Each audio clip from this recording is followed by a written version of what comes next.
ಕುರ್ಚಿ ಶಾಸಕ ಪಿ ರಾಜು ನಿರ್ದಿಷ್ಟ ಕಾರಣಗಳಿಲ್ಲದೆ ಆಸ್ತಿಯ ಹಕ್ಕು ಬದಲಾವಣೆಗಳನ್ನು ತಡೆ ಹಿಡಿಯಬೇಕೆಂದು ಹೇಳಿದ ಹೇಳಿಕೆಯನ್ನು ಖಂಡಿಸಿ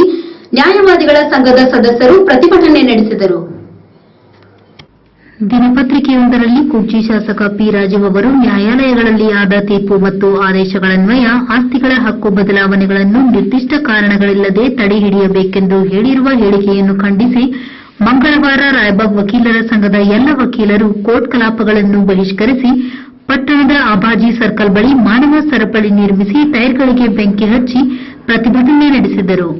ಇತ್ತೀಚೆಗೆ ಕುರ್ಚಿ ಶಾಸಕ ಪಿ ರಾಜು ಅವರು ಹಾರುಗೇರಿ ಪುರಸಭೆಯಲ್ಲಿ ಮಾತನಾಡಿ ಕೋರ್ಟ್ಗಳಲ್ಲಿ ಆದ ದಾಖಲೆಗಳನ್ನು ತಡೆ ಹಿಡಿಯಬೇಕೆಂದು ಹೇಳಿದ ಹೇಳಿಕೆಯನ್ನು ಖಂಡಿಸಿ ಹಾಗೂ ಭೂ ಗಣಕೀಕರಣ ವಿಭಾಗದಲ್ಲಿ ನ್ಯಾಯಾಲಯಗಳಲ್ಲಿ ಆದ ತೀರ್ಪು ಮತ್ತು ಆದೇಶಗಳನ್ವಯ ಆಸ್ತಿಗಳ ಹಕ್ಕು ಬದಲಾವಣೆಗಳನ್ನು ನಿರ್ದಿಷ್ಟ ಕಾರಣವಿಲ್ಲದೆ ಸ್ಥಗಿತಗೊಳಿಸಿದ್ದನ್ನು ಮರು ಚಲಾವಣೆ ಮಾಡಿ ಕೋರ್ಟ್ ಡಿಗ್ರಿ ಪ್ರಕಾರ ಹಕ್ಕು ಬದಲಾವಣೆ ಮಾಡುವವರೆಗೆ ಈ ಎರಡೂ ವಿಷಯಗಳಿಗೆ ಸಂಬಂಧಿಸಿದಂತೆ ವಕೀಲರ ಸಂಘದ ಎಲ್ಲ ವಕೀಲರು ಸರ್ವಾನುಮತದಿಂದ ಠರಾವು ಪಾಸ್ ಮಾಡಿ ಅನಿರ್ದಿಷ್ಟಾವಧಿ ಕಾಲಾವಧಿಯವರೆಗೆ ನ್ಯಾಯಾಲಯದ ಕಾರ್ಯಕಲಾಪಗಳಿಂದ ಹೊರಗುಳಿಯಲು ನಿರ್ಧರಿಸಲಾಗಿದೆ ಎಂದು ವಕೀಲರ ಸಂಘದ ಅಧ್ಯಕ್ಷ ಬಿಆರ್ ಪಡ್ಲಾಳೆ ನೇತೃತ್ವದಲ್ಲಿ ರಾಯಬಾಗ್ ತಹಶೀಲ್ದಾರ್ ಕೆಎನ್ ರಾಜಶೇಖರ್ ಅವರಿಗೆ ಮನವಿ ಸಲ್ಲಿಸಲಾಯಿತು.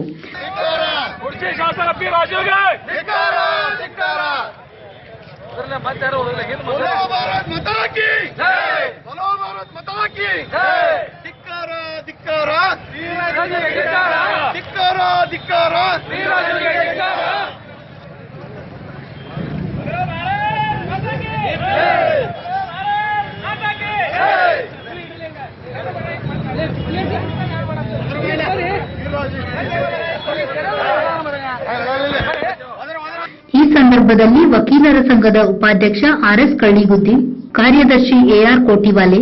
SP Kamble, Raju Shirgame, KS Puddipalle, Neelakanth Yadvannavar, BN Bandagar, SB Holkar, Mahesh Tapsi ಸೇರಿದಂತೆ ವಕೀಲರ ಸಂಘದ ಸರ್ವ ಸದಸ್ಯರು ಉಪಸ್ಥಿತರಿದ್ದರು.